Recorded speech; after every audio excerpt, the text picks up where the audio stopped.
Beginning in 1992, Hospices of Hope have introduced hospice and palliative care services into the regions of Romania, Serbia, and Moldova for the first time.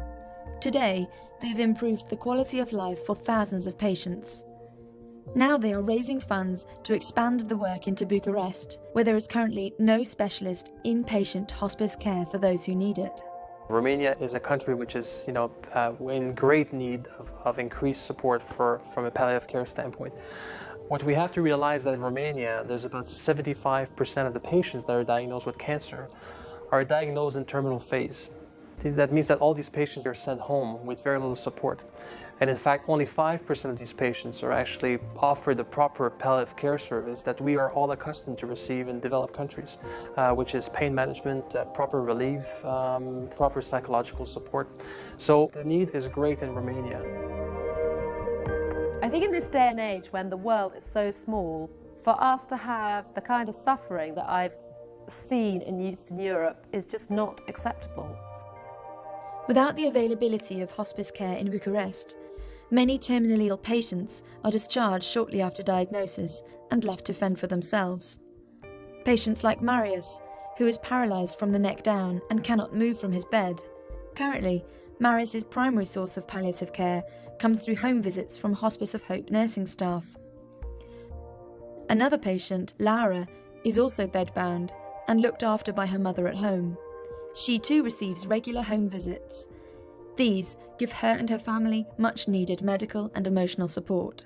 When you are in suffering, you need to know that a person cares about you, to know that someone is near, shoulder by shoulder, near you in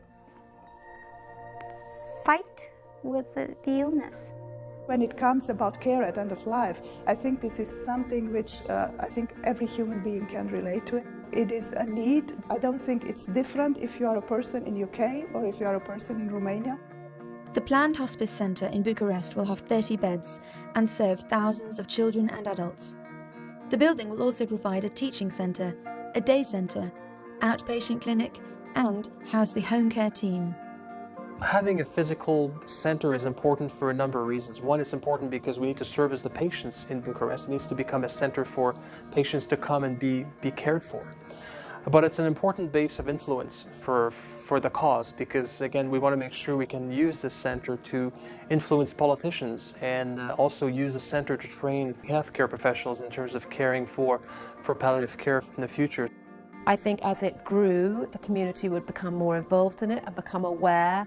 And I think also then that would bring a certain pressure on the government to put in funds to help it survive, and it would be incorporated into their healthcare scheme. So I think it would have a huge impact. București are nevoie de hospice în special pentru cei cu fibroză chistică, pentru că aici suntem cei mai mulți. În București sunt cele mai multe spitale cu fibroză chistică, cei mai mulți pacienți. Și în primul rând în București vin și din celelalte orașe. Sunt cei mai buni medici. It was back in 2001 and I first got involved in the hospice in Brasov. I know I've made a difference. And I have to tell you, none of us can make that difference, not for the patients, not for the workers, without money. Please give as much as you can. Please make that difference.